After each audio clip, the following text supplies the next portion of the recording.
over the years, and you can thank the big C for that. Right, where are we? Well, give me a second. Let me get YouTube to catch up.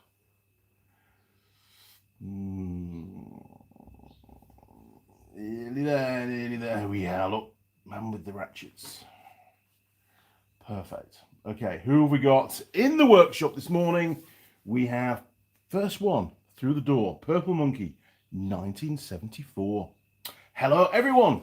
Good morning, sir. Welcome back. Mr. Roll, morning, Andy and crew. Good morning, Simon. Good to have you on board, mate.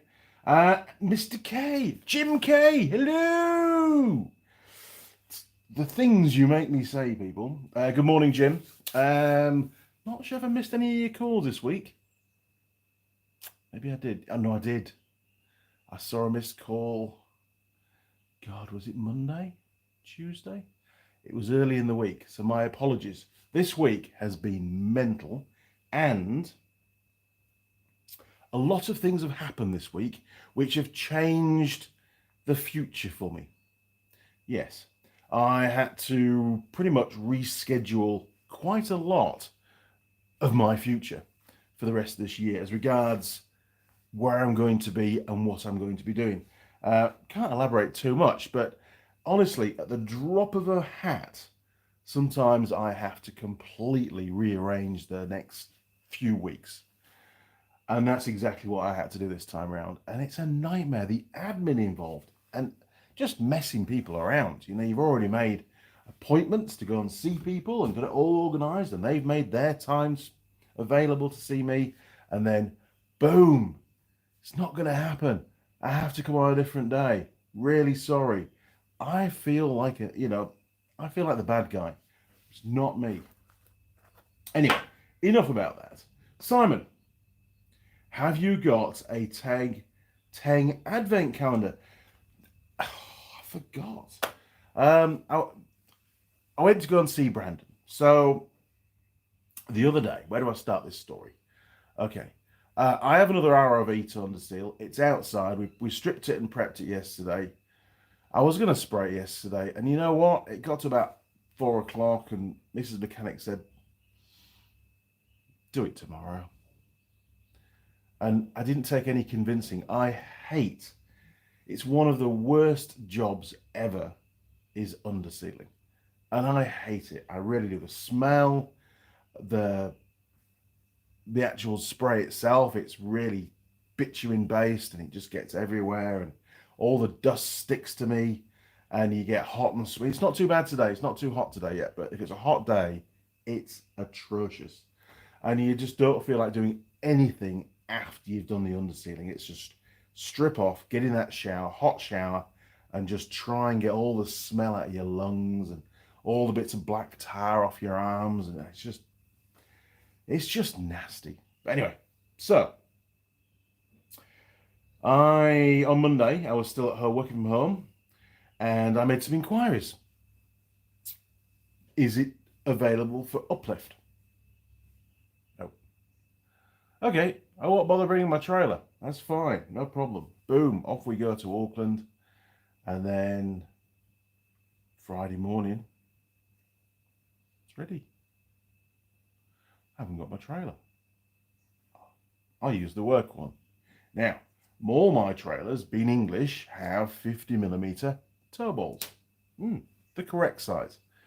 And the trailer that I was borrowing, ironically, is an English trailer, which has had the hitch swapped out for 1 7/8 inches, American size. So I went in, checked that. I need to get a different toe ball.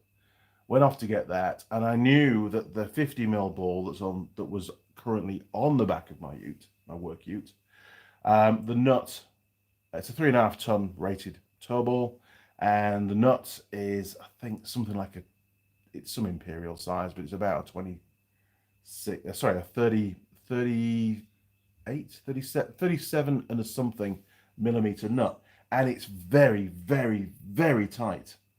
For obvious reasons, because you don't want it coming undone. One nut, loose trailer. Simple as that.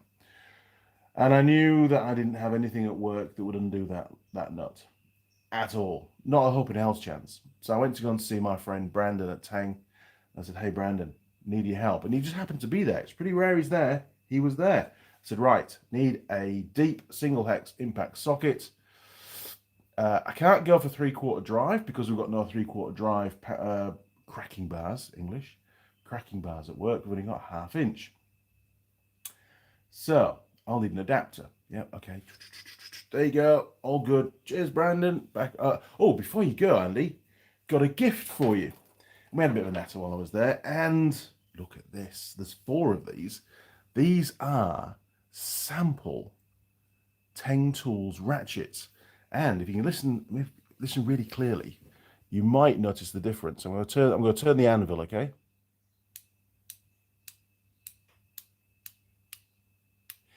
Now that, I can show the movement. That is a fine tooth Teng Tools ratchet, which previously was not available on the market, so I understand, so I'm told. So, Teng have now developed a number of ratchets. But anyway, more about that later on. Yeah, there's a hook for you. So, got me ratchets, got me socket, got me adapter, go off, make the chain. I've already bought the ball, by the way. And all this running around, I had some Underseal to go and pick up as well, obviously. Hi, Jared. Top luck. And then got back to work and hitched on and loaded up. And I was running actually 2 hours late. 20 minutes, you can sort of cope with that. 2 hours, not good at all. Anyway, so yes, I had all that to sort out first. Not very impressed, in all honesty, but got home. I had a visit to do on my way, so sorry I'm going to be late. All that stuff. Managed to get everything done pretty much in about half the time, but it was like a military exercise. I just went in, took the place over, do this, do that, diagnostic on that, this is what you need to do, blah, blah, blah, blah. And then got the hell out of there. And got home, I think, bang on 6 p.m. So I did pretty well. But back to your question, Simon, because I went down a massive rabbit hole. In all honesty, haven't really been thinking about Christmas. I'm pretty sure if ISL, Teng Tools importer, was doing the Teng Tools advent calendars, he'd have given me one, and he hasn't. I'll ask him. I'll flick him an email, but I don't. They didn't do them last year, so I don't think they're doing them this year either. Now, Purple Monkey 974. This will be interesting. I do try. Roger Heaps. Good morning, Andy and crew. Good morning, Roger. Welcome back, sir. Heading your way in about 4 weeks. 5 weeks. 4.5 weeks ish. 5 weeks. No, it must be 5 weeks because it's a Monday. So yeah, 5 weeks on Monday. Departing south. At the moment, I can't push that back any further though. Running out of days. Ted McConaughey. Good morning, Andy. Good morning, Ted. Great name. I had a godfather called Uncle Ted. Top bloke. Passed away, unfortunately. Connor K. Morning, Andy and crew. Good morning, Connor. Welcome back to the workshop, sir. Simon, 82 tooth. I haven't counted them, but I know that there is a lot more teeth in there than there is on the normal ones. We'll find out. I might even be doing a video on them yet, but we'll see how they perform for a while. They're for me to keep. Gift. Thank you, Brandon. Appreciate that. And it's pretty damn cool to be getting prototype ratchets to test.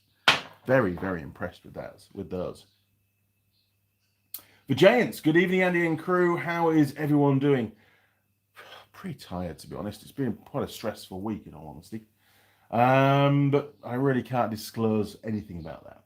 But it's just work stuff, you know. Moldenite. Moldenite. Sounds like something off a planet from somewhere, doesn't it?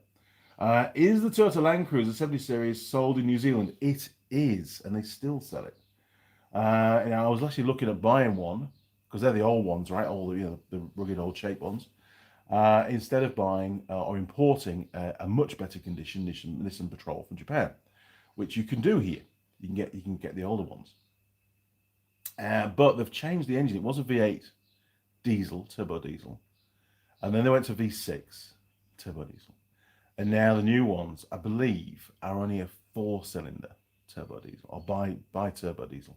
Not really impressed with a 4-cylinder, to be honest. I'm sure it produces more torque, and the sales guys will tell you just how much better it is, but it'll never be a V8. And I've always fancied having a V8 diesel. Just a pulling torque. And I've seen there's plenty on the roads here, the V8 diesels, and everyone gets them chipped, and they storm on. A massive loaded trailer, and there they are, booling up the hills at maximum speed limit and more.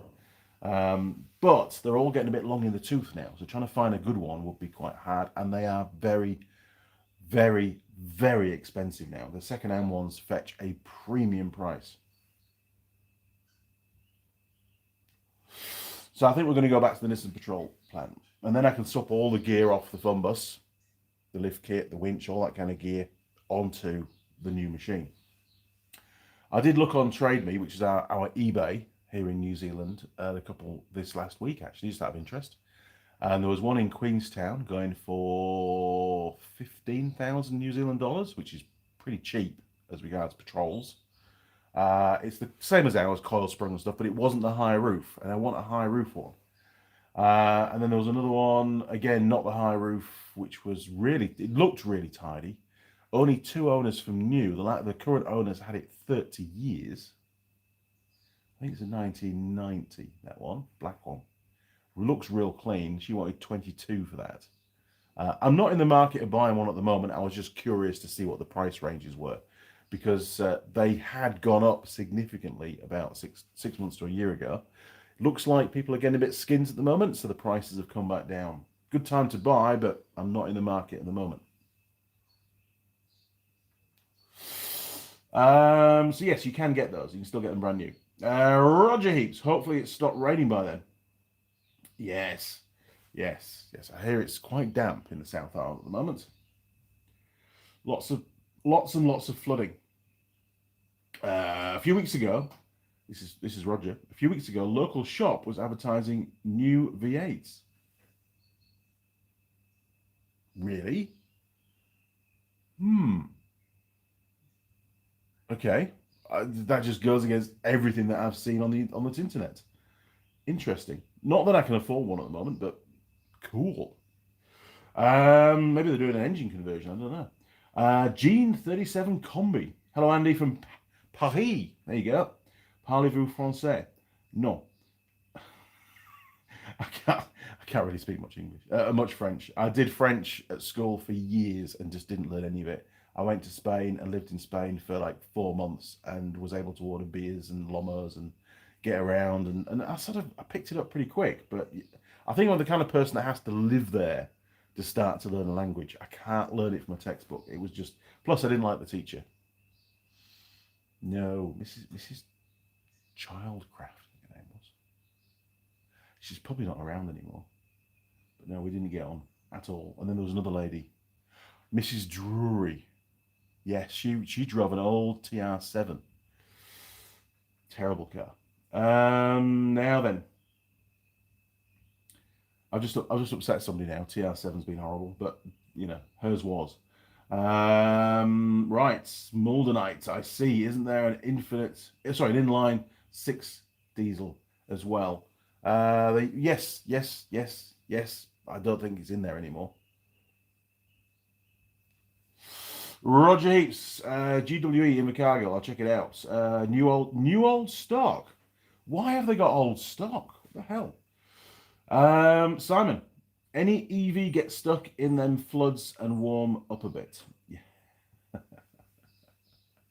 I'm pretty sure there's been quite a few EVs left stranded due to water ingress in the South Island recently. Not ideal. Now, there you go. I got your attention there. I forgot what I was going to say. Right. So, I had officially a catastrophe this morning. Yeah. Now, it's not the end of the world because we've already done this pie, okay? But it's the twin, not twin, it's a different flavour, but I bought 2 of those I Love pies at the same time. not knowing what flavors I'd already done because I was away from home at the time. So this one was this one is the Angus beef mince and mozzarella. We've already scored it, so I'm not. It's bloody good job we have scored it already. Actually, to be fair, because well, you'll find out shortly. And it got a whacking 100. Pretty good pie, to be fair, until I got my mitts on it. And last night, Mrs. Mechanic said, "Hey, you gonna take the pie out of the freezer for tomorrow's live stream?" Yeah, I'll do that. Half asleep. Completely forgot until this morning. I thought, oh, it's okay, we've got a microwave. I will defrost it in the microwave. And, well, there's a reason why I don't go in the kitchen to cook anything. All I do is go in the kitchen to steal food, basically. Now, hopefully it's hardened up a little bit. Are you ready? Okay, now it's out of the bag because it's been defrosted. So here we go. I know. It's a very sad pie, isn't it? Mrs. Mechanic's going to be laughing her head off now. We've got ruptures. Some of the filling's still in the microwave, by the way. It went all floppy and horrible, and it has stiffened up a little. It's more rigid now. Anyway, you get the idea. Okay, so there you go. Traditional heart on the front. The base is still pretty good, but the side has exploded in the microwave, which no doubt Mrs. Mechanic is going to ask me to clean out later on after the live stream. So it is still a little bit warm, so we don't need the full 23 minutes in the pie warmer.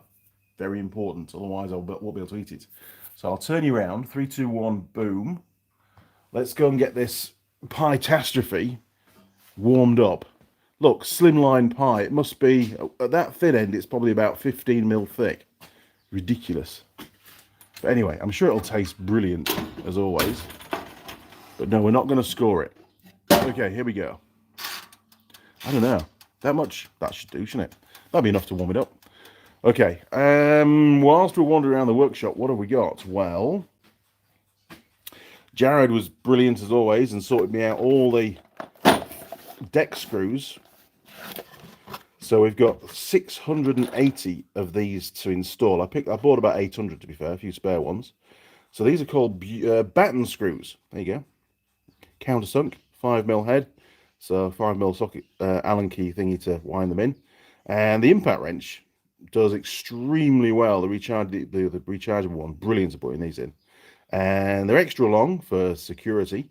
The timber that we're putting in is 32mm thick. This is the deck, this surface.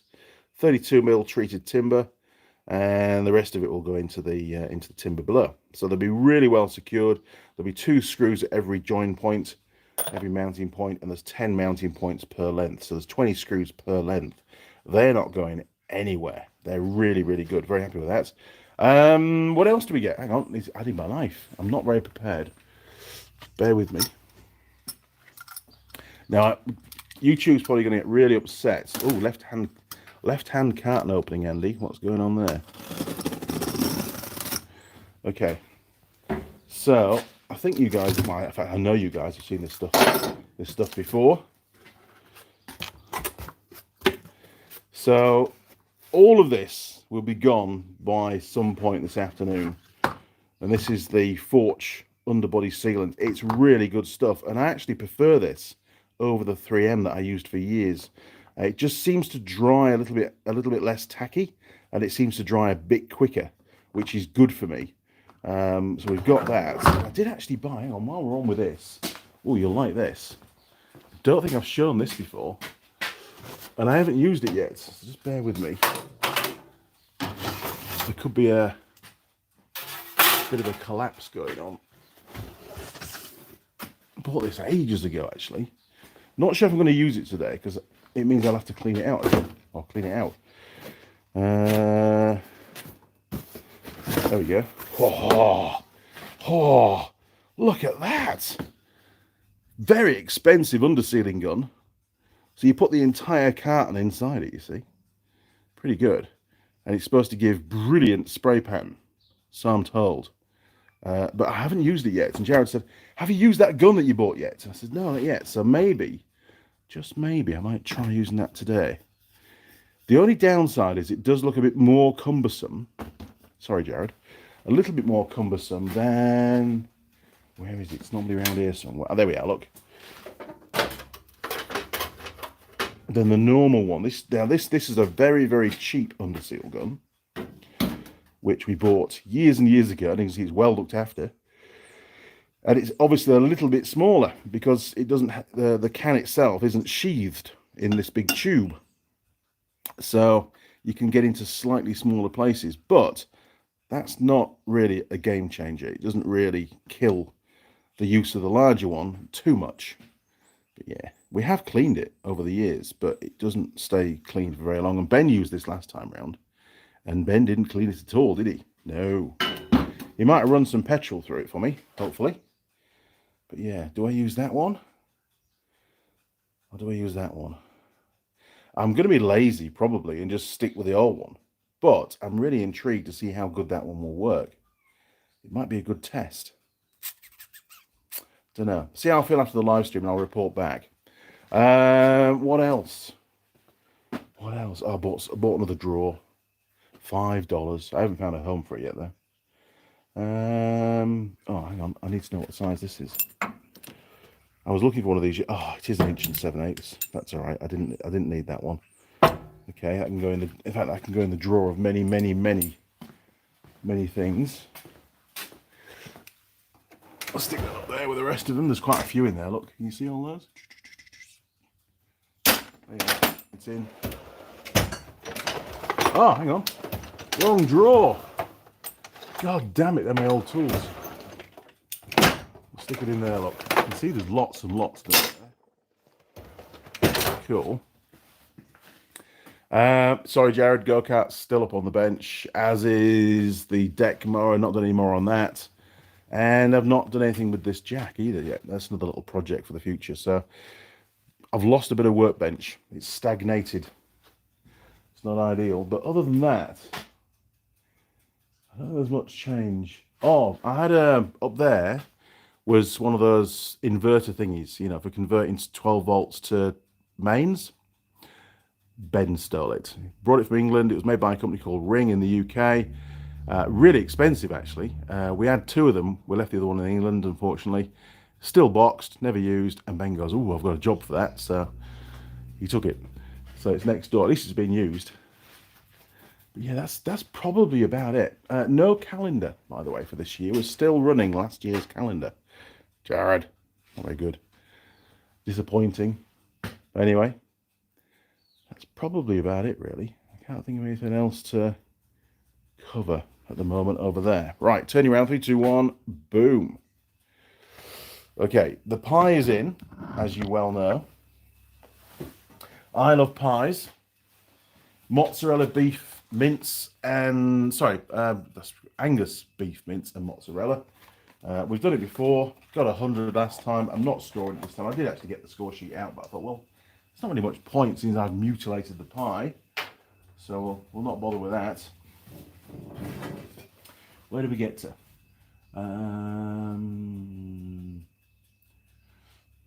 Moldenites, lol, I hope it's good. I think it'll taste all right.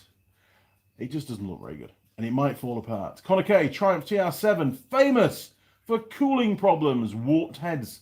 Learnt that working in a repair shop in the 80s. Wow.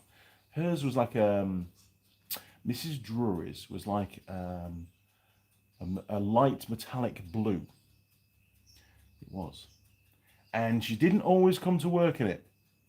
And that was probably because it didn't work. She'll steal somebody else's car from home. The Giants, Andy, if you had scored the pie, you've scored the pie about 10 points. Yes, I think you're probably about right. It's already falling apart. We've not even warmed it up. That's all right.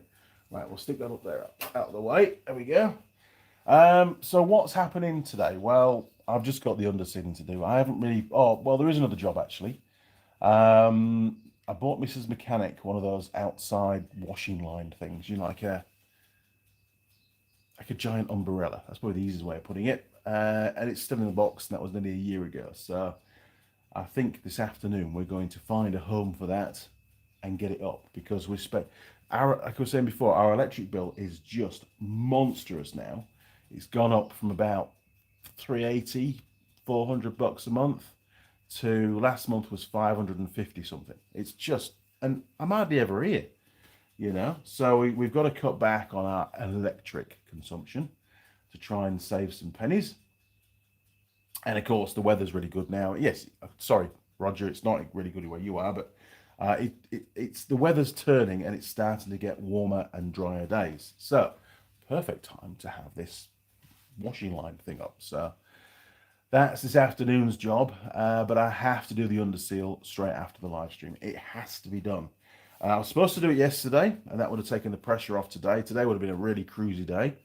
Yesterday we did get the ROV stripped down, and we did get it all prepped, ready for spraying. But then we decided not to bother.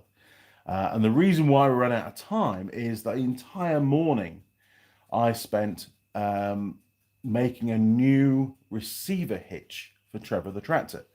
Now, and all of this stems because in the village, there's been some roadwork guys here. I'm not too sure what they're really doing actually, but they're digging up the village, and there's holes all over the place.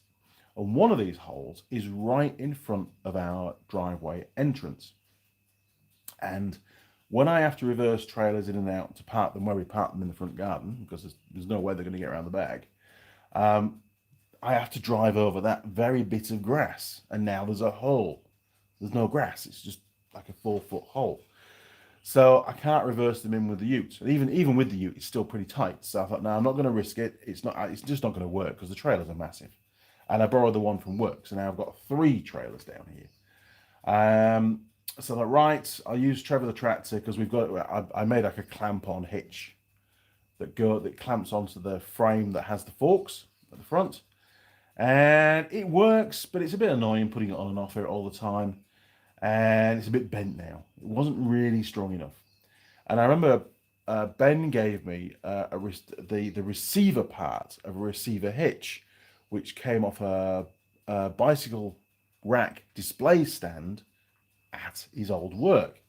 And it was big, thick box section. It had the hole drilled through it and stuff, and it had a little mount on it I had to grind off. But I thought, right, perfect. That'll be the basis of my receiver hitch for Trevor. So I took the frame off the front of Trevor, brought it in the workshop, cleaned it all up, welded that into place, and then I had an extended receiver, you know, the bit with the ball on, that I'd made for the back of an ROV for moving trailers around, which we don't have any ROVs anymore here. So I thought, oh, perfect, I'll use that. It gives me a bit more reach. I can see the ball a lot better from the driving seat of Trevor, the only seat. And that's got the 50mm ball on it. But then I thought, oh, I need another one because I don't want to be swapping the balls all the time. I've got an 1 7/8 trailer to move, hitched trailer to move. So I found another receiver that I put an 1 7/8 ball on it. So now I've got 2 that I can just interchange in seconds with a pin, and no more nuts and bolts and messing around. It's just instantaneous and really easy. And I'm far more inclined now to bring trailers in and out using the tractor. And it's so much easier to move trailers around with the tractor. You can see exactly what you're doing. You've got much more steerability. You can flick the trailer from side to side because obviously you're steering on the front axle rather than the axle that's furthest away from the trailer when you're using a rear hitch. It's just brilliant. So good job, and a very good excuse to not do the undersealing yesterday. I thought, I'll do this. It'll put that off for a bit longer. What's the word? Procrastinate, isn't it? I think for that kind of stuff. But we did pretty well, and it came out really good. Although I had no black paint, so it's sprayed silver, and the rest of it's black. So maybe at some point it'll get a coat of black paint when we get some more painting. Yeah. But I used the MIG on setting 5, on high 5, so it's only one setting down from the maximum. And man, it was welding well yesterday. It was really good to test that power supply for that 40 amp power supply. Didn't miss a beat, just smashed it out. Nice, good, strong welds. And there's no way that's going to fail. You know, it's well on top of the job. Now then, where do we get to? Connor. Is it difficult to flush and clean that undercoating spray gun? The material could seriously plug up the pipe. does. The worst thing it does is on the normal one, the cheap one, there's a little tiny hole at the top that lets the air in. It stops the can vacuuming, so it allows air to go in as the level drops, like a fuel tank. And that does get blocked up. And that's bad because it doesn't crush the can, it just basically you lose flow because there's a vacuum built up in the can, so you've got to take it all apart and clean it out and carry on. Usually, once you've cleaned it out at the start, before you begin to underseal, it will last all the way through without any problems. It just gets blocked if you leave it uncleaned, which basically bended. So, I don't know. We'll see how it goes. But once it's working, it's normally all right. But it's not very, when you're cleaning the gun out and you're running petrol through it, you're putting all this vaporized petrol into the air. And, so far I've got away with it, but you're always thinking, man, this would be a massive explosion if if there was a source of ignition somewhere. Plus it stinks, the whole process is a shit job. When we were doing a lot of them, the cans, once I'd used a can, and there's always a bit left in the can, we would then at the end cut the top and the bottom off the can, and I made like a little semicircular scraper that would go inside the can and scrape out the rest of the underseal.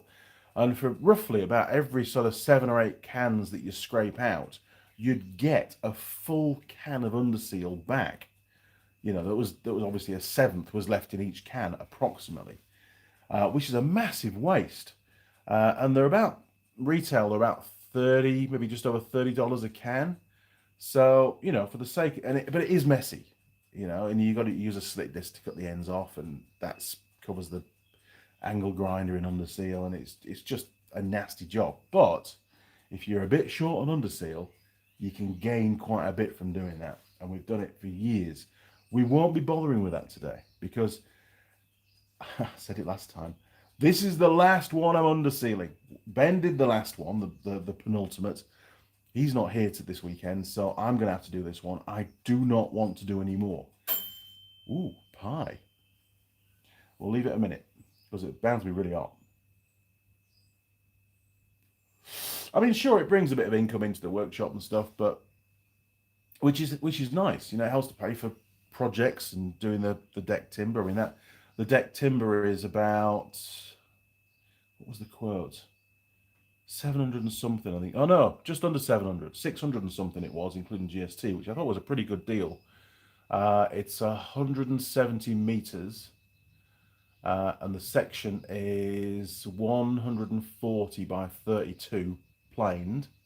So it's not rough sawn timber, deck timber. It's all planed up nice. Yeah, and it's H3.2 treated. So yeah, so it was like 580 odd plus GST or something like that, or 550 plus GST or somewhere. It ended up being about $670, $680 for that. And then I thought, well, if I'm going to go and get that, we've used all the big beams for the side port doing the deck for the potting shed, and when we did Ben's workshop, there were none left. We've used them all up, and I need 17 good ones to do the side port. So I thought, I'll get a quote for 20 of them. And they've come down in price. They were about $65 a length, which I thought was pretty good. Those beams are 50 mil by 200 mil H4 treated. And they're usually pretty straight. There's the odd one that's a bit warped, but most of them are really good. So that, I was expecting over $1,000 for those, but it wasn't. It was about 800 and something. Significant drop in price. So I thought, well, if I'm coming all that way, yes, we'll have those at the same time. So we've got, I wouldn't say a reasonable load. It's probably only just over a ton with the timber. It's not a heavy load by any means. But if I was going all that way just for the deck timber, it's a long way to go for that. So a bit happier that we've got some more coming back. Plus, with having those beams back in stock, I'm planning for over the Christmas period. We've got all the nuts and bolts. We've got all the fasteners that we need. There's one more thing that I need to get, which is one of those laser levels. And then I can cut all the 4 posts, the big posts, all to exactly the right height. I don't want to mess up on those. I've got to have them perfectly level. And I think it's time now to buy a laser level. So much more useful. Spirit levels are great, but over long distances there can be quite a bit of inaccuracy, especially when I'm using them. So a laser level is the way to go. Simon, our old tractor, our old tractor for the boat club had a front tow hitch. What a game changer it is having a front hitch.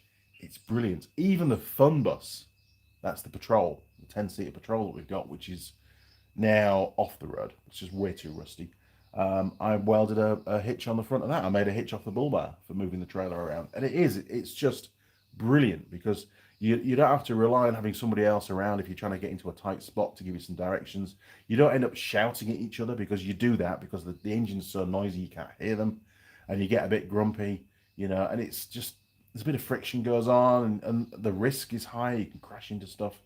Whereas a front mounted hitch, you can just sit there and do it all on your own and it's just brilliant.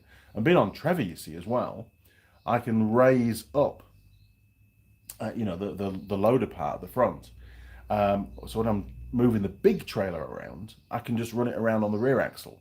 So it turns really, really easily. Whereas when it's on the ute, there's all 6 wheels on the ground because it's a triaxle. And it's a little bit more cumbersome, So there's loads of benefits. And even hitching the trailer up, it's just so simple with the loader, right? You just click, off we go. So very happy with that. It was a good improvement, and it doesn't impede in any way the pallet forks and it moving pallets around. It's set back. It doesn't get in any way of the linkages and stuff. It's just brilliant. So, and we can, because now we've got a receiver hitch on that frame, I can make other stuff. I can make a boom for it to lift engines out and things where, we've got, rather than just dangling strops over the forks, we can now have a proper eyelet. You can put a shackle on, so things don't, it's less risky. Plus, I'll get more reach. As long as whatever it is I'm lifting isn't too heavy, I can lift things higher as well, onto roofs and things, like up here, which would be brilliant. Now then, Roger Heaps, have a side-by-side ROV with front hitch. Handy as. They are. It's a really good idea. And you can actually buy aftermarket front tow bars for some 4-wheel drives here in New Zealand. You can buy it so it bolts onto the front of the chassis and it gives you a tow ball mount. Connor K, laser levels. I find the green is easier to see than the red in bright lights working areas. I was going to go for a green. I did do the research, and the green one does seem to be much better for me. I need one that does about 20 meters range. I don't need to go mad. I think a 20-meter range will be fine. But a good one, a 3-way, I think it is about $700 and something. I haven't decided what brand to get yet. Still toying with the idea.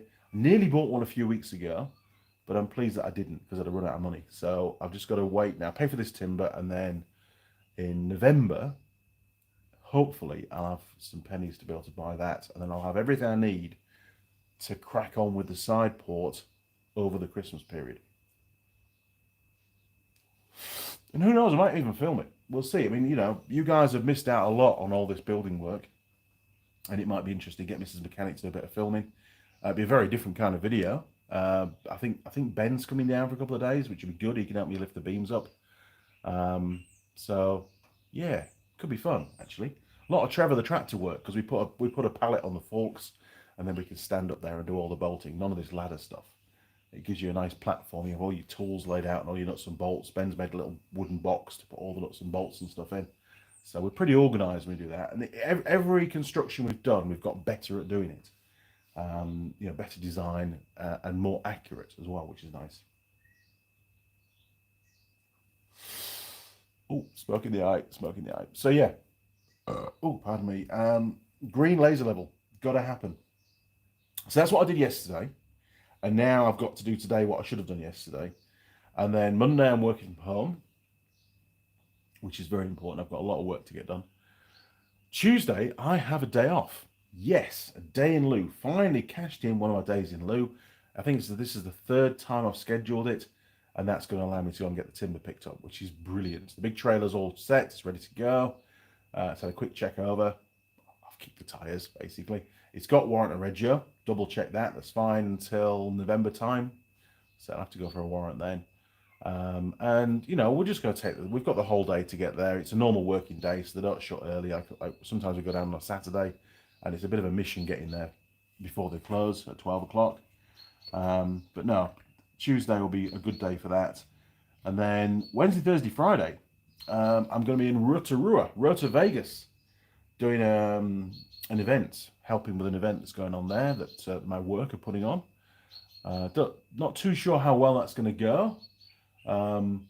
It's motocross bikes, and I don't really ride motocross bikes. I ride, you know, little farm bikes and stuff, and adventure bikes. But you know, I'm not one for going round a track, round and round and round all the time.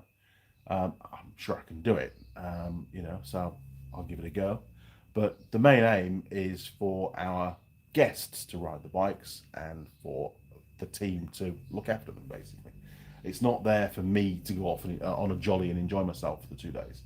And I have to remember that. Very important. Role one, priority, look after the people you're looking after. So yeah, right, pie time, turning around, 3, 2, 1, boom. Okay, now I'm not going to make this live stream go on for hours. I'd love to, because then I don't have to underseal the ROV, but at the end of the day, oh, look at the state of that pie. It's just sad, isn't it? Oh, I am useless sometimes. Right, well, there we go. At least it's quite stable, to be fair. It's more like a discus than it is a pie. Anyway, right, there we go. 3, 2, 1, boom. Okay, so what size? Are these 200 grams? They are, 200 grams. There you go, look. On the box, down the corner. 200 gram pie. This one's a little bit less, because some of the contents are still in the microwave. But who knows? It might be all right. It'll do for breakfast anyway. It'll give me that little bit of a push, a motivation to get on with that ROV.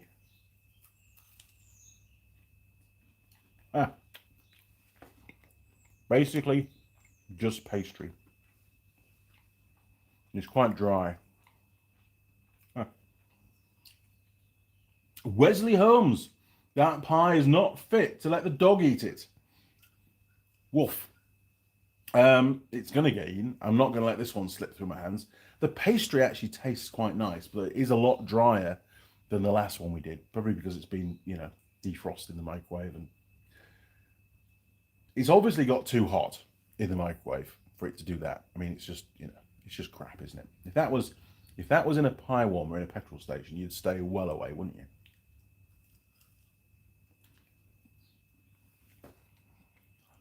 Probably the thinnest pie I've ever done.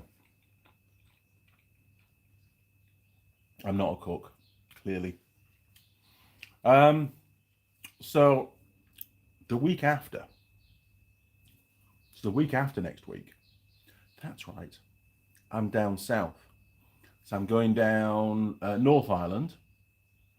I'm going down to an area called Carterton. So Dannevirke, Carterton, and near Wellington, Upper Hutt. So I've got 3 visits down there to do. And that's one of the weeks that I've had to change everything around. So I was going to work from home on the Monday, and now I have to do one of the visits on the Monday. So I've got to hot-foot it down there Monday morning, get a visit done. So now I come back on Thursday morning. Do I have a visit that day? No. Visits are Monday, Tuesday, Wednesday. Thursday morning, drive home. No. Wednesday afternoon, evening drive home. So I've got to move my accommodation by a day, bring it all forward a day. Haven't done that yet. Need to do that tomorrow. Remind me. Jim, remind me tomorrow when you ring me, sort your accommodation out, otherwise there'll be problems. So I get home Wednesday evening. Thursday morning, I've got to drive to Auckland. So it's a long, long way from where I am down the bottom of the North Island all the way up to Auckland, and I couldn't do that. Oh no! Oh, sorry, dropped the pie. It survived. Bad Bad pie management, Andy. And then on the Friday, so a week on Friday, I've got a very important meeting I have to go to. I can't elaborate in any way. I have to go to that meeting. And I only found out about that on Thursday. So, yeah. Chaos. Chaos as always. And then, of course, that weekend, I think that's a bank holiday weekend. I think we have Labour Day on the Monday. I could be wrong. That weekend, we will be doing some more on the deck.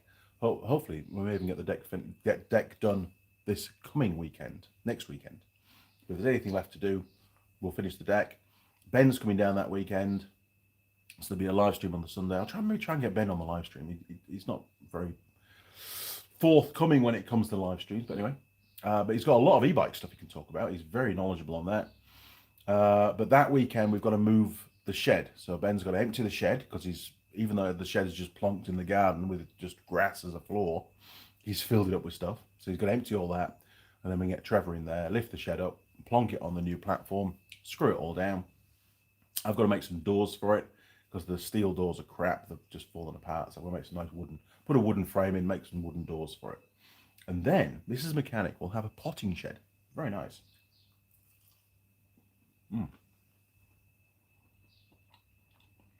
John Nuttall. Good morning, John.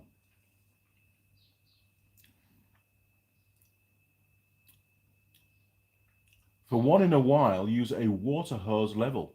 £19 screw jam lol. I could do that.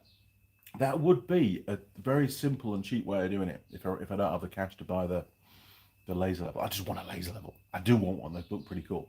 But I can just use a hose pipe with a couple of bottles on the end, put some water in it, and that'll give that I can level one to the next.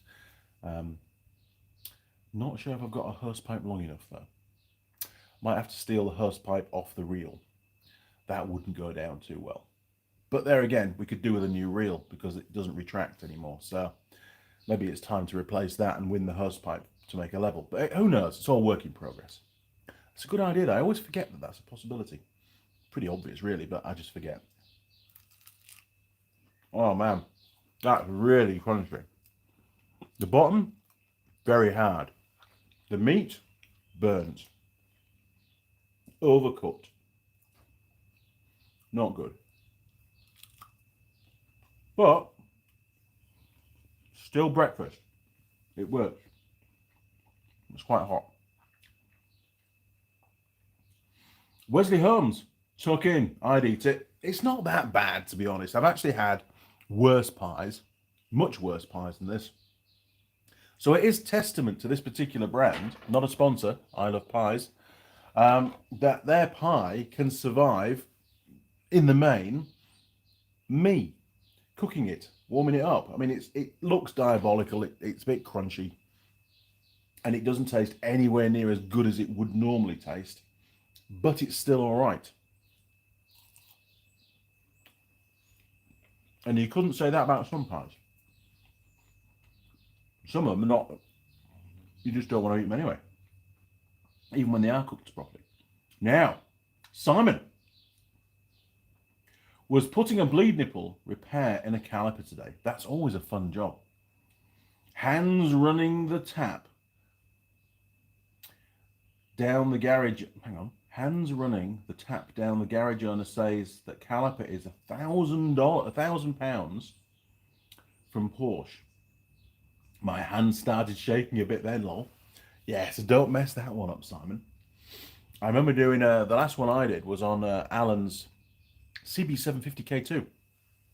Finished all the videos, all done, and putting the bike back together, the final touches, final few checks before it goes back, and I noticed it was leaking out of the bleed nipple.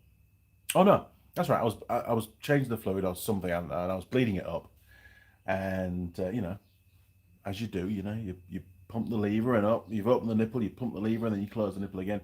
And I wasn't being rough. I was, just doing it normally. And the threads on the bleed nipple pulled. And I was like, really? I mean, that bike bit me so many times with stuff.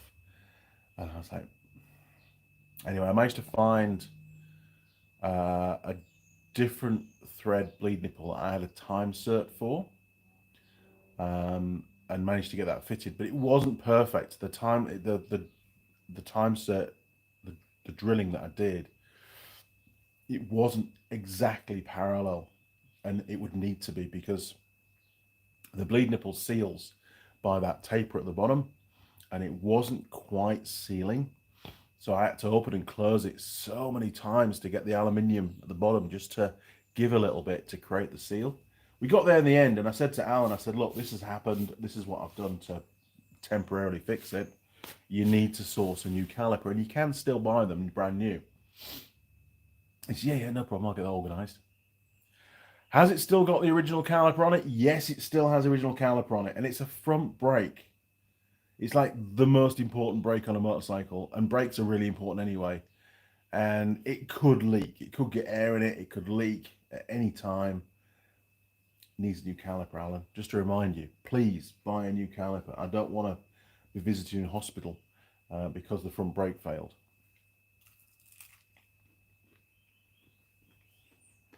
It's really overcooked now. It's getting worse the further in I get. So well done, Simon. You saved £1,000 caliper by the sounds of it. Purple Monkey 1974.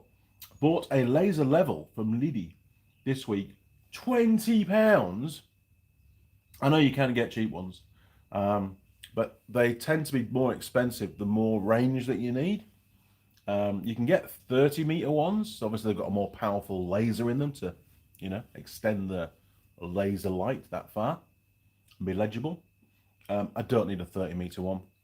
The shed is only, what will it be? This is just under 9, and then there's bends. I think from one post, the furthest post is probably only 12 meters, maybe 13 at a push. So if I mount the laser level somewhere in the middle and project out from that point, it's actually only having to travel about 6.5, 7 meters tops in either direction. So I'll probably get away with a 10-meter one, but I thought if I'm going to get one, I always try and buy something a little bit over capacity, because it'd be nice to have that ability, because I'll never buy another one.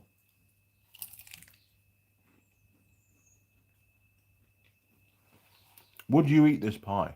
Really? I don't know what it's done to the contents. The contents seem to be minuscule. How is that possible? I know we lost a little bit in the microwave, but not enough to squish it down like that. It's like they've all shrunk with the heat.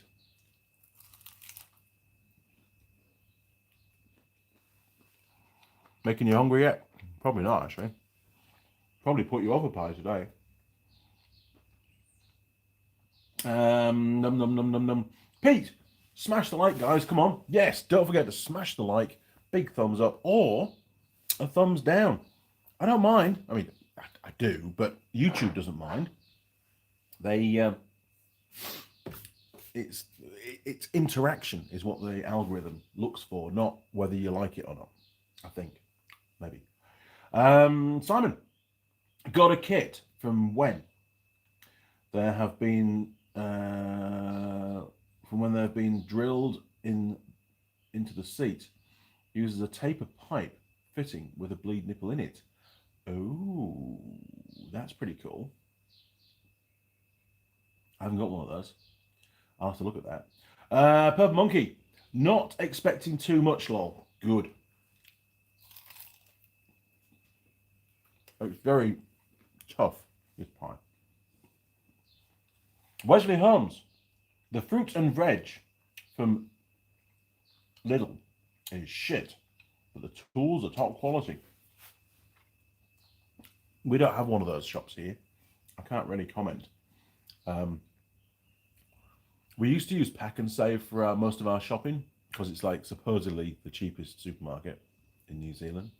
But on a regular basis, if I get the opportunity, if I'm sent on a shopping mission, I will not go to Pack and Save. I always go to either New World or Countdown New World is preference to me. Got a nice deli in New World, do pork pies.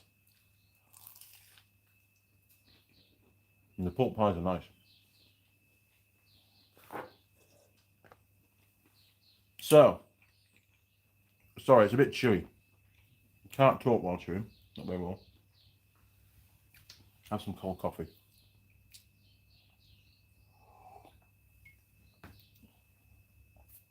Ah, yes. What else can we talk about? Well, last week I was staying in Auckland and I caught, was it last week or week before? Anyway, I caught a program on TV about utes. It's an Australian-based program, and they were doing a review, not of new utes, but of buying a second-hand ute. And they were looking at the Turters and, of course, the Ford Rangers. And they were looking at different engine types and gearbox arrangements and so on across a number of different brands. And the conclusion was that the Ford Ranger 3.2 that I've got, they didn't cover, obviously you can get manual and you can get autos. I think the one that they tested was auto, which is why I've got the 6-speed auto. It got top marks on ergonomics, in-cab ergonomics, so really comfy to drive. Good, pardon me, that was a burp. Not that we're counting. Good for long distance. Minimises driver fatigue. Drives a bit like a car. Tows really well. Engine and gearbox combination, very good for towing. Blah blah blah. I was like, that's cool. Yeah, I'd go with that. You know, I've done a lot of towing on mine, and it's done extremely well. And I had a black. I've got a silver one now. But this one's a 2018. I think the silver one was a 17. So the black one was a 17. I did about 100. Well, it got to about 180 odd thousand Ks did the black one. And when I took it on, it had done 50. So I'd done like 150, 140, 130,000 Ks in that one. And this one had done about, again, I think about 50, maybe 60,000 Ks when I got it. And it's done just over 200,000 now. So I've done another 140 odd in this one.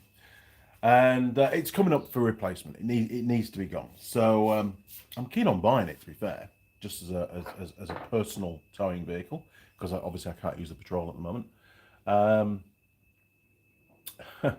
So, you know, it's like, well, what's work going to give me now? And they've got a lot of Isuzu utes that they bought a couple of years ago. And I had to drive one back from Queenstown to Auckland with a trailer. That was the one that fell off the back of the ute. That's right, on the ferry, remember? And it has some very intrusive driver aids to keep you in, you know, one of them is keeping you within the lane assist. And I was fighting that nearly all the way back. I mean, I worked out eventually how to turn the bloody thing off. But as soon as you turn the ignition off and back on, it all resets and it works again. So you forget, and you're like, oh, I've just set off and it's doing it again. So you pull up and you turn it off again because it just did my head in. Anyway, they want to give me one of those. And I was like, really? They're not as good at towing. They're not as powerful. Doesn't feel like it's as powerful. They're real tinny. The interior is nowhere near as nice as the Ranger. I said, look, we've got some old Rangers on the fleet. You know, old 3.2 Rangers. Just give me one of them. They've only done like 140, 150,000 Ks. I'll just finish it off. I don't want an Isuzu, and I don't like them. And they're not really that well suited to what I do as a job, because I do a lot of towing and a lot of long distance driving. And they're not good at either. So why give me one? So anyway, work in progress, we'll find out.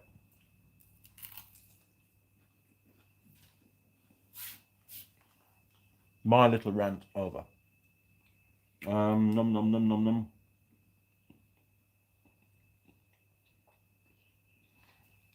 Wesley, them Rangers are bad for EGR cooler leaking. Tight at the back of the engine, gearbox out, job to replace. Really, that's not good. The only problem that I've had, engine-wise, with that Ranger, the silver one, the black one was fine, was the thermostat. It got a little bit sticky, so sometimes it would stick, It stuck once fully closed in Blenheim, caused it to get a bit warm. Although it wasn't warm, you know. The radiator pipes obviously were still pretty cool, but the engine itself had got quite hot because the water wasn't circulating properly. But then it parked up and it freed off and off we went. Pure luck, really. So thermostat on that one, it has had, sometimes on a cold morning, it'll have a bit of a misfire. So I think one of the glow plugs has burnt out because it's not that good at starting anymore. I did replace the battery about a year ago on it because it was getting really slow at starting. So I think one or maybe two of the glow plugs have failed. Not my problem. It's going to be gone soon anyway. It's not an issue. It still starts. Summer's coming. Not a problem. But other than that, it's been pretty good. I mean, we had an issue with the brakes, but that was really what I was towing and the way I was driving and the big ass hills that I was coming down, and the fact the trailer brakes weren't really very powerful, and it was quite loaded, you know. Combination of factors. But other than that, it's actually been a really, really good truck, and it is comfy to drive. That's the most important thing for me. It's just easy to drive, and it's very capable. You know, it weighs quite a bit empty, so it's quite planted on the road. Once you get some weight in the tray as well, it's very planted on the road.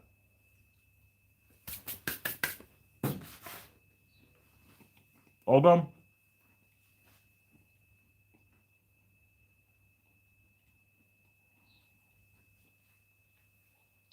Sorry, really dry.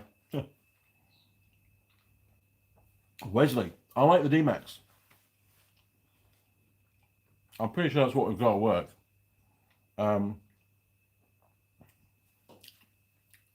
My first experience with the D-Max, before I drove one back from Queenstown, was I had to move one in the yard at work. And I opened the door, had a look inside. Didn't really like the layout, but anyway, I was only moving it, wasn't a problem. Jumped in, shut the door. And it was so tinny. And the door was a lot lighter. It was real tinny, just felt cheap. The seat was really hard. Sure, it hadn't done as many Ks as what the Ranger had done, but it was still harder than a normal Ranger seat. The four-wheel drive dial is hidden under the stereo, so unless you know it's there, you would never know it's there. Whereas the Ranger's really obvious. I actually prefer a proper four-wheel drive lever, you know, 2H, 4H, neutral, 4 low, old school. Modern cars don't have that, unfortunately, not really. Jimny's got it. That is a modern car, but that's one of the exceptions. Most of them are all little touch dially things, you know, soft touch dials. They like the marketing guys like that kind of stuff, don't they? But yeah, I just didn't like it. I started it up. The engine was really noisy, a lot noisier than the Ranger. And then, of course, my experience coming back from Queenstown just sealed the deal. It's like, no way do I want to live with one of these things every day. You know, because I'm doing a bit of a survey at the moment to see how much time I spend driving. And I'll do it until the end of the year, just to get an average number of hours behind the wheel, just to quantify things, because I only get 40 hours a week to get all my work done that I need to do. And if I'm spending a third of my time, which I think I am, actually just driving, and then I've got all my visits to do and all my meetings to do, whatever's left is all my admin time, and there's not a lot of it. So I just need to quantify to get an idea of where we're at with that. I've done it a few times in the past. I just get the feeling that I'm doing a bit more drive time now, and it's not so much that I'm covering more distance. It's more to do with the fact that there are so many roadworks at the moment. There are so many diversions, and there's more traffic. So it actually just takes longer to get to where you want to go. It's not that I'm doing any more towing. If anything, I'm doing less towing now than I used to do. But even if I'm doing, I don't know, 15 hours driving a week, which is probably about right, and you add another 10% on that, that's another hour and a half out of your 40 hours gone. And I think that's a conservative estimate, to be honest. I really do. So it's pretty easy to see how it creeps up, and then you wonder, you know, normally I'd have got home by maybe 4 o'clock, and I could get an hour's admin done before the end of the day, or an hour and a half's admin done, or if I work till 6, a couple of hours. And now you're getting home at 4:45. Really? You know, and the motivation to go and do any admin work at 4:45 when you sort of knock off at 5 anyway is kind of bothered. By the time I've got my laptop open and got logged in and gone through all the security stuff, you're turning your laptop off again. I mean, sure, when I'm on the road, I tend to do a lot of admin work on an evening anyway, because there just isn't enough time to get everything done. But it's difficult. It really is. And there's year on year, there's more and more pressure. There's more and more stuff going on. Where do we get to? Simon. Liddy, hopefully I'm pronouncing that right. Is it Liddy? Liddy, I think. It's quite good for the little boxes of hose clips, etc. Ah, interesting. Good quality. Wesley Holmes, I've seen the D-Max with over 300,000 miles. That's nothing. Patrols, I mean, they don't build vehicles now like they used to do. We all know that. But the GR Patrol, the coil sprung version, that truck out there has got 650,000 kilometers on it. We had an old leaf sprung one, and I bought lots of them, but one of them, it was a short wheelbase leaf sprung, and when we bought it, it was pretty old. It had done 749,000 miles. Original engine, original gearbox. Sure, the body was rusty. That's what kills most Japanese machines. It's not, if you look after them, it's not the engine, the drivetrain, the gearbox, or any of that. It's the bodywork. It's the rust, especially in the UK, which is where that vehicle was. You know, they just go forever. The old 4.2 straight six diesel, especially the non-turbo ones, they're pretty understressed, and they just keep going and going. Just give them the oil changes, and you won't have any problems. Now then, where we get to Wesley Holmes again. Yeah, the Ranger is lovely to drive. It is. It works really well. Very happy with it. Jim K. Little small. The pie. Pie was tiny. George Bonnie 90. Hello everybody. Good morning, George. Welcome back to the workshop, sir.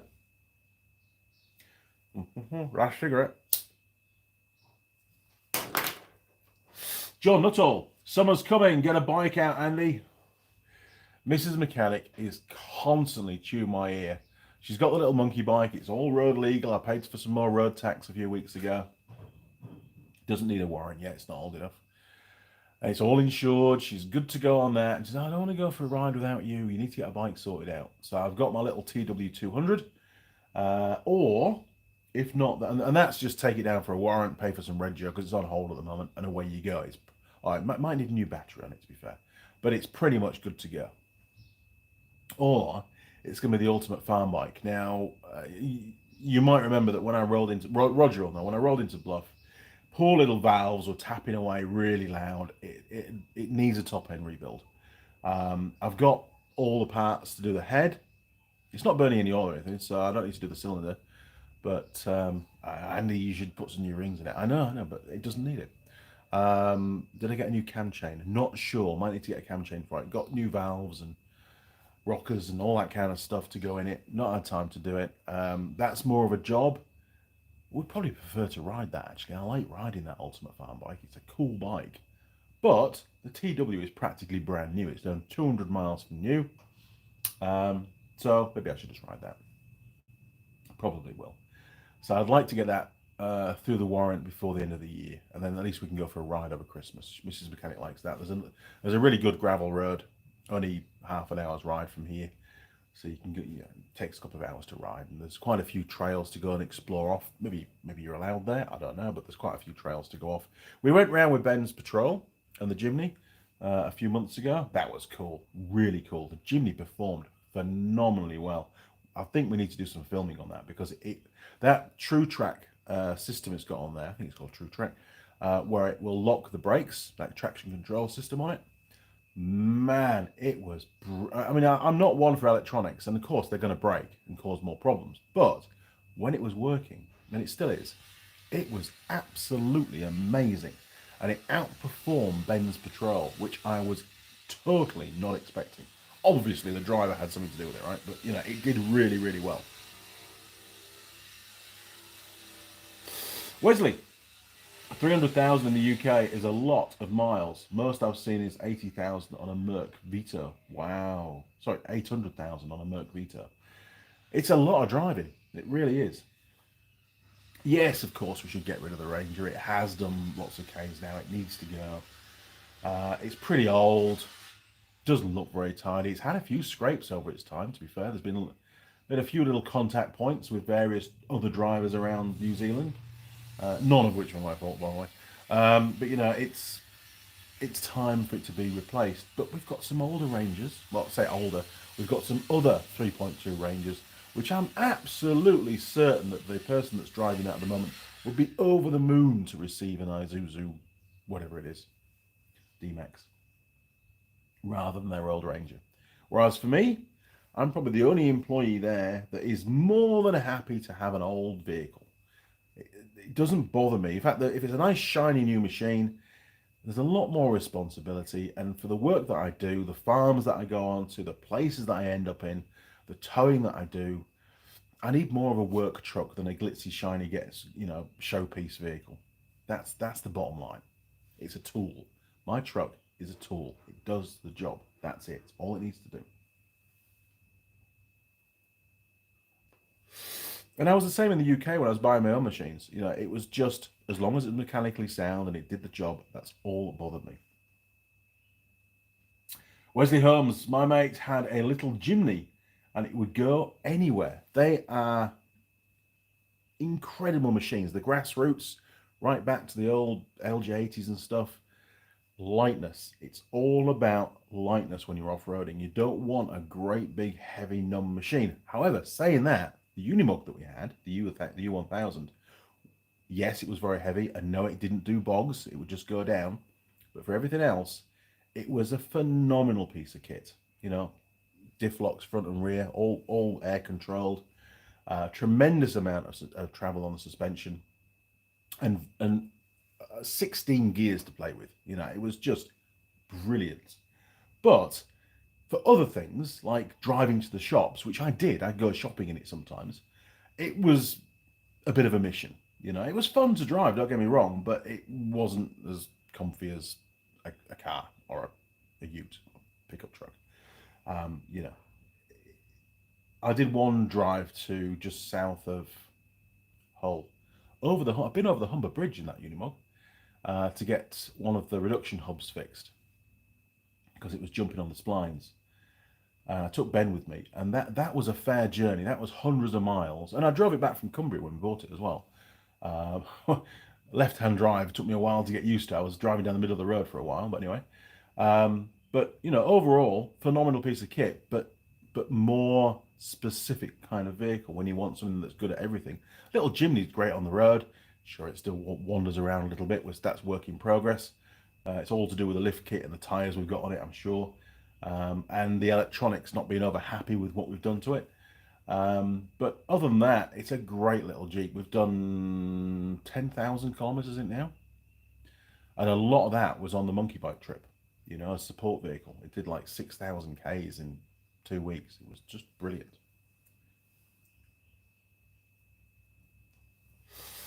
And a lot of that was gravel roads and off-road tracks and river crossings and you name it. And it was towing a trailer that weighed a ton, nearly as much of it the same as its own weight. And the truck was loaded up as well. It performed brilliantly, absolutely amazing, and it had a lot more torque than the older SJs that we used to run. So it was just overall a lot more capable. I don't think an SJ410 would have done anything like what we did with that Jimny. Even though the SJs are good, the Jimny was better for sure, and a lot comfier to drive. Simon, I can just see you leaving work with the key for an Isuzu and a pet lip.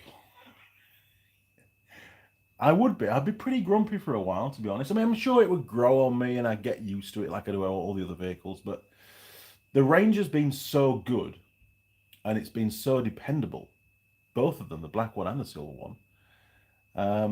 You know, I have a lot of faith in it. Plus, of course, the Isuzu are going to turn up with some road tyres on it. I don't run road tyres. I run all-terrains. The ones that I run are a 10-ply tyre. They're pretty much puncture resistant. I've only ever had one puncture on those tyres in about, I've had 2 sets. First set did 100,000 Ks, and that set came off my black one and went on to the silver one. And then the silver ones had a new set of the same put on it. And it was only the second set that I got a puncture in the left rear. It was, I got a screw in the tyre, which, you know, you can't help that. Builders throw screws in the back of the utes and they all fall out through the gaps on the road, and that's just the way it is, right? But very, very durable tyres. 100,000 kilometers, 60,000 miles out of a set of all-terrains is pretty good going, especially with all the towing that I do, or did at the time.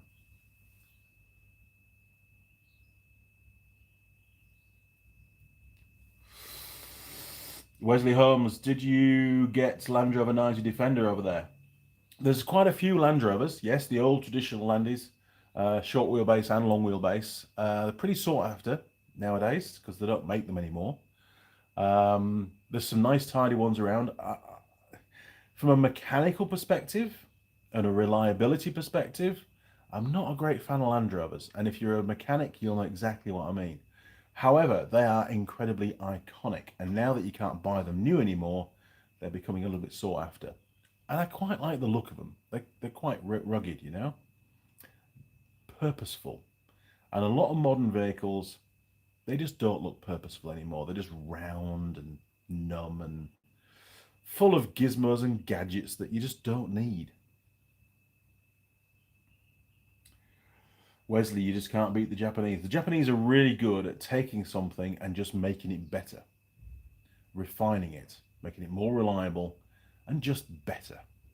I like the Japanese stuff, and I believe that the Nissan Patrol GR, the one we've got, that style, it was the best Patrol that Nissan ever built. It's super strong, incredibly strong drivetrain on it. That machine still runs the same universal joint to the prop shafts. Don't forget, it's done 600 odd thousand kilometers. It's still the original clutch, still the original wheel bearing, still the original UJs on the prop shafts, still the original CV joints. That's got to say something, hasn't it? Jim Haynes, even though lately they gone up at one time the cheapest cigarettes. I'm the is. We're in the Carolinas and Virginia. They kept taxes low in tobacco growing states when you come secret luggage space. Bring some ciggies back. That sounds like a plan, I think. Wesley Holmes, yeah, me too. Dog shit to work on are Land Rovers. They're not built to work on, are they, in the main? Everything's just a modification of the previous version. And it gets to a point where you got to take this out to get this out take this out to get to that. It's just not ideal. And there's lots of sharp edges. Not only under the bonnet, but also in the cab as well. Some of the old Landies, you know, above the head, above the windscreen. There's some pretty sharp edges up there. If you weren't wearing your seatbelt, you could split your forehead open if you had an accident. But back then, they didn't think of that kind of stuff, you know? Wesley. But I love the 200 and 300 TDI engines. They did pretty well, but they were a bit underpowered. You know, they did struggle, especially the 200 TDI, they did struggle. Certainly in some off-road conditions. They just ran out of steam. The Patrol seemed to have a lot more torque. Hell of a lot more torque. Anyway, so before I go, a quick close-up on these ratchets. You'll see them in a video at some point, and you'll see me using them as normal ratchets in some of the videos as well. I'm basically going to replace the ones in my toolbox with these, and these are the only ones that I'm going to use. So, a little palm ratchet there, look, 3/8 drive. I'd like to have seen them bring out a 1/4 inch drive for this. It is quite heavy. That's the only downside, I think. And it's quite a wide handle. I have another one. Where is it? I'll go and get it. Hang on a minute. In fact, you can come with me. Turn you around. Dum dum dum dum. It's down here somewhere. I'm sure I showed it to Mrs. Mechanic the other day. Yes, right. This one.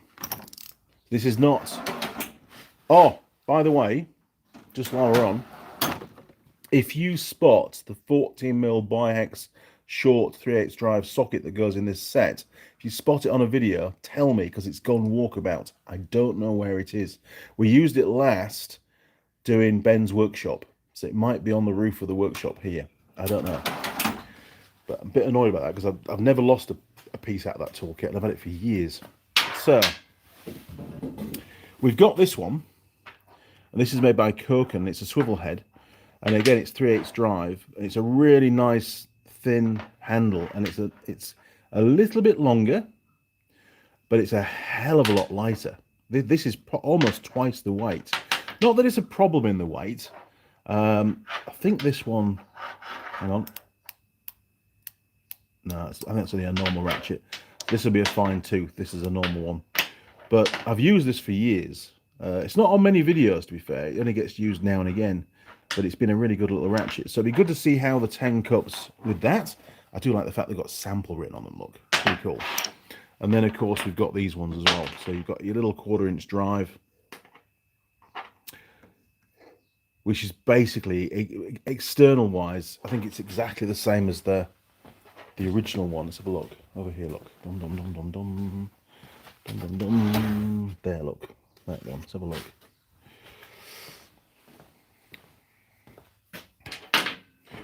So it's a little bit shorter, is the new one, and the main difference. Oh, hang on, Mrs. Mechanic, bear with me.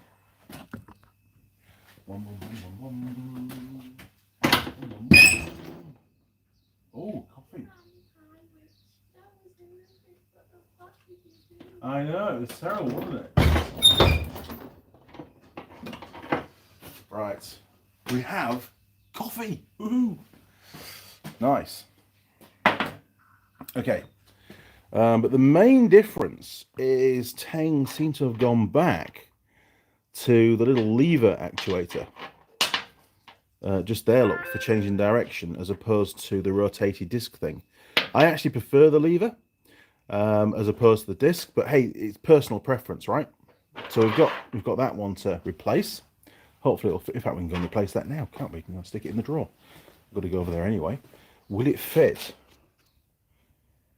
Oh yeah, pretty much. That'll work. And this is I've got two of these, so we'll leave that one in the set there, and we'll replace this one. So we've got this one here. This is the sort of the normal 3/8 ratchet that I use. So again, it's got the wheel rotation changer, and this has got the same little clicky thing, and that's pretty much the same size. So we'll stick that in there. Nice shiny stuff. Okay, and then what else have we got? So we've got this one here. Now I don't think I actually have a 1/2" drive Teng ratchet. Not a standard size one. Oh, hang on. No. There's another one you see. Look there. That's an older Teng ratchet with the, see, the original clicky thing. Yeah, I remember that. I used to have a grey one of these in my very first set, which died. So I've got that, which I don't really use very much. And then we've got this one. So what we'll do is we'll leave that up. Shall we? No. I'll leave that in my drawer. That'll go down here. It might just fit in the drawer. Looks getting pretty full in there. Cool. Okay. So these two are just going to get put somewhere safe for now. And this one, because I want to use it. So if it's going to be out and about, we'll leave it up there. Look, that'll do. We'll stick it at the back of the toolbox. This toolbox doesn't go anywhere. It's static for the workshop. I have another one in my truck that does all the work. Cool. We'll stick that one back. Got to keep things tidy.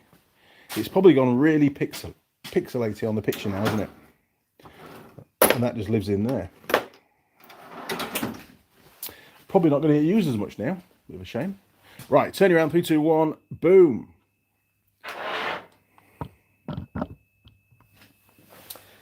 So, over the next few months, we will see how those ratchets perform. Obviously, with the finer tooth ratchets, my opinion is they can fail more on the teeth, on the little ratchet system that can break a tooth. But, we'll wait and see. I'll try not to be abusive with them, but I will use them in the normal way that I would use these. And we'll see just how much easier they are to use, But these have been great. I've never had any problems with the ratchets from Teng. Really, really good. Done a bit of work. Not as much as I'd have hoped, to be fair, but we'll do some more fixie videos soon. Now, where do we get to? The new Teng ratchets look a bit like Baco. I'll have to have a look at the ones in the Mitre 10 because they sell Baco ratchets. John, you need a Tesla for work. You know you want one. Really? You stooped that low, John? You know my answer to that. It was never, ever going to happen. I am not driving an electric vehicle. In fact, if they were to inflict an electric vehicle on me for work, that would be the time I will retire. And then you've got me 100% in my workshop. How's that? That's a pledge. Do not ring them up and tell them to give me one. Simon, John Nuttall. Well, it is almost bonfire. It is. Roger, just cooking. Oh, here we go. Just cooking bacon and eggs for brunch. Well, while you're eating that, I'm going to be climbing around an ROV covered in Underseal. Great. I feel so much better now. John Nuttall, you said it, Simon. John Nuttall, hope Alan gets one for him, lol. If I have to drive one, Alan won't have to drive one, I'm sure. He doesn't have a company car anymore, though. He has his own car, so it's his choice. He has a Subaru, I think it is. Subaru, they call it here. Connor K, good man. We can do without the T word mentioned here. I should make you another administrator. Simon's an administrator. Thank you, Simon. Do a great job, actually. Appreciate that. Oh, actually, the last thing, just while I'm starting this next copy, before we sign off, what we got? Hour and a half, we're nearly there. As you know, the Andy Mechanic YouTube channel is monetized. It's been monetized for years. I was very fortunate to get in and get it monetized before all the rules changed with YouTube. It's a lot harder now to monetize a channel on YouTube. A lot more hoops to jump through and things. However, a few years ago, 3 years ago, all the revenue created by the videos in the US is now has tax deducted from it by the US government before it's paid to me. So the US government get the tax on the earnings made within the US, which is fine. And at the time, I had to fill out a tax form, and it all went through fine. And those tax forms last 3 years. Well, it's come up for renewal at the end of this year. So I thought, no worries.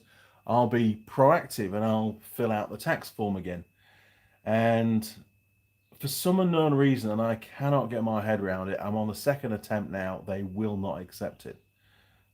It's becoming a bit of a problem, in all honesty. I don't know the ins and outs. I don't know what mistake I'm making on the tax form. There's a lady called Christine keeps emailing me. I think it's an AI Christine, because her emails are all very, very similar. They've got pretty much the same content, just the odd word is changed, and they're not very helpful. I'm saying that in the nicest possible way. I'm sure Christine's a lovely lady, or computer, but they're not helping me to solve the problem. It's looking like long term, the earnings, and Singapore's done the same thing now. I've got another tax form to fill out for Singapore. So there seems to be a trend happening now where each country where the videos are shown, they want their chunk of tax, which is going to suddenly become a real problem for creators with YouTube channels having to deal with all this admin and get all these tax forms filled out and stuff. So I've got an option. One option is I have somebody that, I employ someone or contract a tax expert to deal with all that, which is in itself expensive. Or the other option is you don't submit a tax form and they just charge the highest rate of tax. They just assume the worst, so to speak. And it makes quite a big hit on your earnings. So I don't know which way I'm going to go yet. At the moment, it's only 2 countries, and there's nothing to lose just for me to keep filling the forms out and sending them through. And hopefully one day they'll accept one of them. I don't know. I mean, there's only so many possibilities of yeses and nos and information that you can send.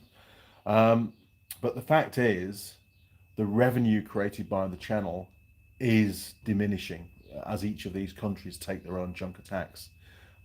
It's a bit of a problem for me because I do rely on the income to help support the channel and to pay for stuff that I do on the videos. So I don't know how I'm gonna mitigate this yet. I've got no ideas. If you've got any ideas, please just flick me an email through. You've got my email address. Just fire it through because, man, it's really, really annoying how things are changing within the AdSense, they call it, the payment side of YouTube. I mean, I've never really been financially driven with the channel, but it's nice to have a little bit of money in your account each month to go, okay, I can afford to do this project or to do these videos now. I can buy that particular tool. And the support that I've had for the channel over the years has been absolutely brilliant. It's been quite humbling, in fact, to be fair. But yeah, just a bit annoying, really, and frustrating, really frustrating when you think you filled the form out correctly. And I think half the problem is, the underlying problem could be that my Google account as the channel as well is Andy Mechanic. It's not my proper name. So I'm trying to currently prove that I have the right to receive that income because Andy Mechanic lives in the world of the internet and I don't have an ID for Andy Mechanic, and I'm not changing the channel to my own name. That would be just stupid. So I don't know how we get around it. And there's lots of other YouTube channels that are not the person's, they're not the creator's name. The channel's called whatever they want to call it. So I don't know what's going on. I'm just baffled, to be honest. Anyway, that's another little rant over. Oh, here we go. Simon. Just had some diddly squat cheese and onion crisps. I didn't know they did cheese and onion crisps. He's doing really well, Mr. Clarkson. He's doing a great job. Very good. Envious as always, Simon. Were they as nice as the Walker's cheese and onion? Because that to me is the benchmark, as you well know. Were they as tasty? Were they quite different? Were they similar? What were they? Jim Haynes. Koken, CRC, and Nipros make very fine tools and are no longer cheap priced. Now, I bought that little Koken ratchet. It would have been probably around 2010, maybe early 2011. A rep just turned up at work. He had some tools. It was a tool that I didn't have. I was in fact, my toolkit, my socket set, that was that set that I'm missing the 14mm socket from now. That was what I had at my workbench. I didn't have a big toolbox. I had that, and I had a few screwdrivers and pliers and bits and pieces, very limited tools. And I thought, oh, I'll have one of those. That'd be useful for getting in on the bikes, you know, getting around the place. And I did. I used it lots. It was good. Connor K, about the car park that had the EV fire in Lisbon a few months back that destroyed 200 cars. They didn't have insurance. I hope Musk has to pay. Maybe. Somebody's liable, right? Who knows? But very serious situation, and hopefully one that not just the manufacturers can learn from, but people that run the car parks can learn from as well. You know, they're a hazard, EVs, especially when they're in such close proximity to each other and to other vehicles as well. Roger, ask Cletus McFarland, lol. Who the hell is Cletus McFarland? I almost recognise the name. Let me have a Google on that before we depart. Cletus.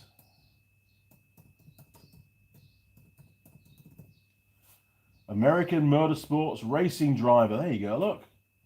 Cletus McFarland, what a bloke. He's even got the union. Is he the flag, the American flag hat on his head? Yeah, I'll show you. Probably some kind of copyright on it as well, no doubt, but there you go. There he is, Cletus McFarland. What a chap. I have no idea who he is yet. I live in a hole, basically. Well, and he has a YouTube channel as well. So what happened? Why am I asking? Oh, so I can ask him for some tax advice. That's what you're saying, isn't it? Yeah, I don't think he's going to help me out, to be honest. Num, num, num, num, num. Connor K, cheese and onion crisps. Damn, that sounds good. Cheese and onion is the best flavour in the world. Simon, register Andy Mechanic on your council tax. Then he will show all the electoral. Oh, I could do that on the electoral roll. Andy Mechanic. That will be funny. Thanks, Simon. They're better than Walkers. Holy crap! If Clarkson can make crisps better than Walkers, what will be the limit of Clarkson's talents? He's doing such a great job. Jim Haynes, KTC, not KRC. Sorry. No worries, Jim. I didn't even spot the difference. Roger Heaps, Garrett Mitchell is real name. Ah, okay. Jim Haynes. He has a massive YouTube channel, millions of followers. So, of course, getting his tax right is going to be important. But you see, if you're living in the US, it's not a problem because you just you just declare it as income anyway. But for a UK citizen, me, living in New Zealand, earning money in the US, it gets a bit complicated. And now I've got another one where there's this UK citizen living in New Zealand, earning money in Singapore. And I haven't even started that tax form yet. I thought I'll get the US one nailed first before I even contemplate. It's not that they're going to withhold all the revenue earned. They're just going to tax the crap out of me for the revenue that I do earn. And maybe I just take the hit and just go, well, it's just too hard. I've tried. I don't know what I'm doing. I'm not a tax person. I fix things and just not tax things. Wesley Holmes. I mainly work on cars and vans now, and reckon it's mainly a quarter and 3/8, and sometimes half inch on suspension stuff. When I first started the 90s on LDV, it was all half inch and the odd 3/4. I think you're right. In the UK, I definitely started my socket set world with half inch, and within a few years dropped down to 3/8. I think the Teng tools set that I bought was 3/8. That was the first one I ever had. That was the grey set in the grey and black box. I don't have the box anymore. I've still got a few sockets, which we saw on the toolbox stuff from the UK. But I 3/8 just nearly all the time, 3/8, unless I'm undoing a big nut where I'll use a half inch, probably on the big impact or on the power bar, cracking bar, sorry. Yeah, don't use half inch very much, really, apart from wheel nuts and things. Wesley Holmes, Halfords, it's good stuff and cheap. Yeah, we have I suppose Repco would be the similar kind of Halfords equivalent here in New Zealand. They sell reasonably good tools, to be fair. When it's the everyday guy buying them as well, it's not bad. And sometimes they have like bank holiday weekend sales where it's like 40% off everything in the store. So you get 40% off the tools, and that is a really good deal. You can see where people buy them then. Because tools are quite expensive here in New Zealand. I'm very, very fortunate to have the support of Teng. I really, really am. It's made a big difference, especially in the early years. Getting the workshop set up really helps. And I've got a second toolbox in my ute that I take with me all over New Zealand, and all of that's Teng stuff as well. And I've even got some tools in the house now from the monkey bike trip. I've got a set of a socket. Well, it's not just a socket set. It's like a multi-tool set. Screwdrivers and pliers and sockets, and that set stays nice and clean. But I do use it in the house sometimes. Simon Raw 3/8 just has a lot more feel to it. It does, doesn't it? Okay, crew, we are 1 hour and 39 minutes into this live stream. We've come to the end. Today's pie, please try and forget all about it. I destroyed that pie in the microwave trying to defrost it this morning. Sorry, I love pies. We didn't rate the pie. It wouldn't have done it justice at all. That pie was rated a while ago, quite some time ago, and it got a whopping 100. So we knew it was a good pie until I got my hands on it. And it's not often I destroy pies, but I was hungry and I had to eat it. It would have been sacrilege to throw it in the bin. Marmite was not going to get it. It was too good for her. And it did the trick. I'm not hungry anymore. I've got undersealing to do on an ROV. Can't wait to get that finished. When that last can of paint goes on and I can walk away and get in that shower, I will be a happy chap. Until that point, I can feel the grumpiness already starting to encroach. John Nuttall, don't do a 1/4 inch breaker bar there, lol. No, and that ratchet, that long arm ratchet that's 1/4 inch drive. In fact, I'll show you it. It seems we're doing ratchets. Let's go have a look. Turn around. Boom, boom, boom, boom, boom. Last bit, then we're going to sign off. Are you ready? Okay, so it's in this drawer. There we are, look. So these are, I see they're 120. And these are gear wrench. This is the 1/4 inch drive one. Very nice. Lovely long handle. It feels beautiful in your hand. It's really cool. And with it being a, wait for it. Hang on. Really, really smooth on the drive as well. And I do treasure those tools, to be honest. They're very nice. And I use this one quite a bit. The 3/8 one. But again, don't put too much load through it. I don't want to break it, you know. And then over here at the back, hiding at the back, look, is the big one. This is the 1/2 inch. Look at the size. See, where's that one? Yeah, gear wrench. Is it gear wrench? No, this one's Tecton. Tecton, not a gear wrench one. Tecton. And this is the 1/2 inch. And I use that quite a bit as well. Very cool. Super nice to use. Although I think the gear wrench ones are actually a bit nicer, to be fair. So that lives up there. Sorry, camera works crap. Lives up there out of the way. Toolbox is pretty full, to be fair, this one. Excellent. Well, there you go. Another live stream done. What the hell? Thank you all for your time. I do appreciate it. It's we're all busy people in this world, and it's nice to share an hour and a half or so together on a Sunday morning. So I've got to crack on. Yeah, finish my coffee, have another cigarette, Mrs. Mechanic, and then she'll be doing shaky shakes. She's got to shake all those cans, get them all mixed up while I'm spraying them on. I've got to put a suit on and a hairnet thing, because otherwise, you know, the old ponytail just turns into a bitumen stick on the back of my head, basically, which is no fun. I need a rotisserie for the ROV. That would be brilliant. A rotisserie. Yeah, but I don't do them very often. I don't want to do any more. That would definitely help. It would make life a lot easier having a rotisserie. I could just do the whole lot stood up. Just turn it round. You know, engine probably leak all the oil out last, drain the engine oil out. But anyway, who knows? I don't want to do any more though. Don't like it. Somebody else can do them. Connor K, hit the like, show support. Thank you, Connor. Really appreciate that, matey. Wesley Holmes got a tube on a... No, don't do that. And a 1/4 inch bar. No. John Nuttall, don't do a 1/4 inch breaker bar though. No, done that, Roger.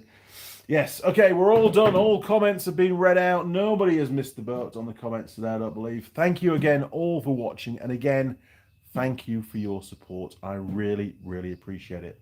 If you're a tax expert, give me a hand. I have no idea what I'm doing, and it's really annoying me. Okay, crew, I'll see you in a couple of weeks. There may be another video out soon. Lastly, very quickly, Larry the Carry, tie rod end to replace, inner tie rod end right hand side. No parts in New Zealand, no aftermarket parts available. Had to order them out of Japan, so that video, it's half in the can, as in the strip down and the inspection.